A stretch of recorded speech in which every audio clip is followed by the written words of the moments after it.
Alright, so we're checking out this new electric scooter from OTD. So this is a mid-size scooter, has 10-inch pneumatic tires, so it should soften up the ride quite a bit. 500 watt hub motor in the front, you got a rear disc brake in the back. It does have regenerative braking, so the disc brake is here on the front handle, right over here. It does fold, of course. You have to make sure that you secure this latch here with this button on the screw, otherwise the handle will fall down and you'll crash. But once that's secured, I haven't any problems with that coming off. The deck here is a wider deck than usual compared to most other scooters out there. It's about a little over 8 inches wide, so for those of you that like a wider platform for your feet, especially for your bigger people, this is going to be pretty nice.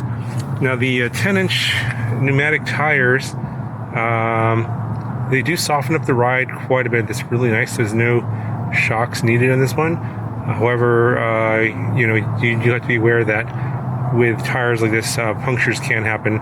So you probably want to put some like tire slime or something inside the wheel or inside the tires before you actually take it out for your ride if you're going to be doing some off-roading. But like if you're just on doing things like sidewalks, streets, that kind of thing, I wouldn't worry too much about that. So the frame is a carbon steel body, and the whole scooter weighs about 40 pounds. So it's not too super heavy, but it's not on the super light side either. So below the deck here you have your 10.4 amp hour 36 volt battery, and the red cover there is for the charging port, and you have this nice little small kickstand. So for safety you have a couple reflectors here on each side of the wheels, in the front and in the back. On the back fender you have a brake light that is activated by the brake. And in the front here you do have a headlight, and you can turn that on. I'll show you what that looks like.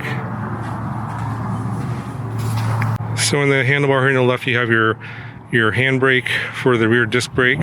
You have a small bell here.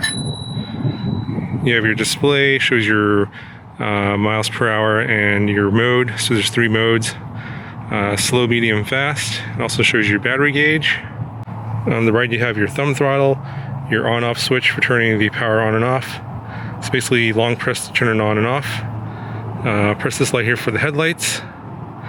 To switch your speeds, basically you double press and you get a beep from the display here. So basically you have basically the white mode is slow, orange or yellow is medium speed, and then red is your fast speed. Maximum speed on this is about 15 miles an hour, depending upon your riding conditions, your weight, etc. And then the range on this is going to be a maximum of about 22 miles. It's probably under ideal conditions, lowest speed setting, and flat surfaces.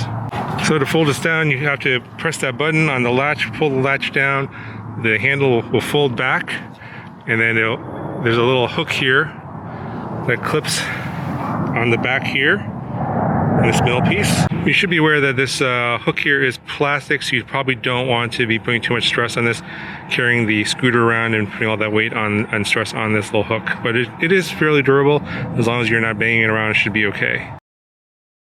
Alright, so we'll start off in the slow mode first. And you do have to push off to get the scooter to go. It needs to, I think, go maybe a couple, 2-3 miles an hour. Otherwise, if you just try to push the throttle, like on some scooters, it does not automatically go. So you have to push off first.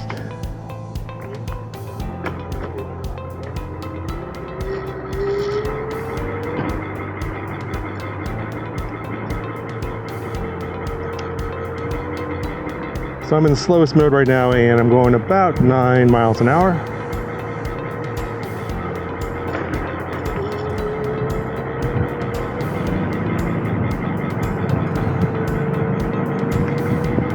Alright, let's put it into the second mode. So this is the medium speed.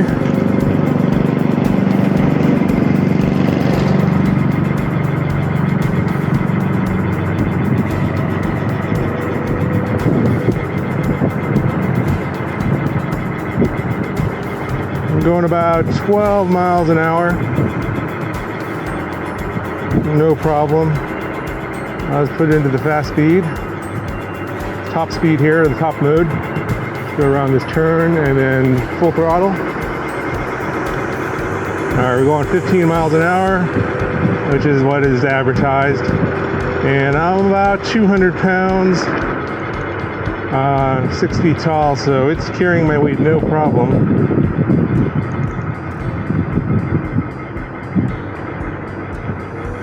So when you double click the power button to go into the next mode, it drops it from third fast speed to slow speed. It doesn't go back down to medium speed.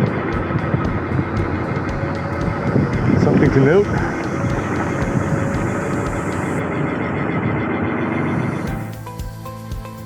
Okay, so another day here, different location.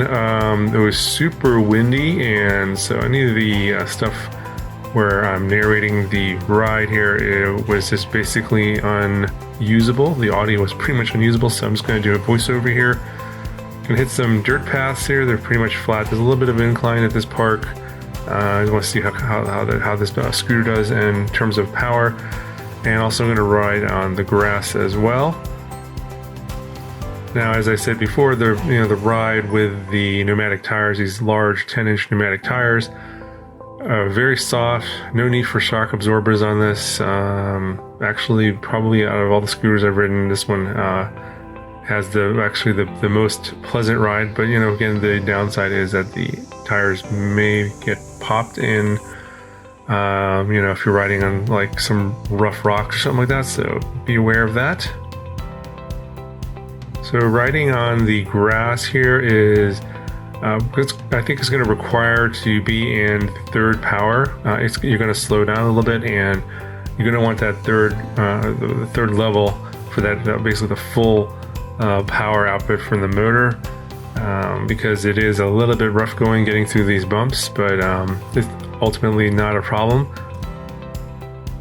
A few comments here about the acceleration of the motor. I think they've programmed the ESC so that the acceleration isn't that abrupt. So basically, you kickstart and you push the scooter a little bit to get it going, and then you have a gradual ramp up to the power, and it'll gain up to about 15 miles an hour.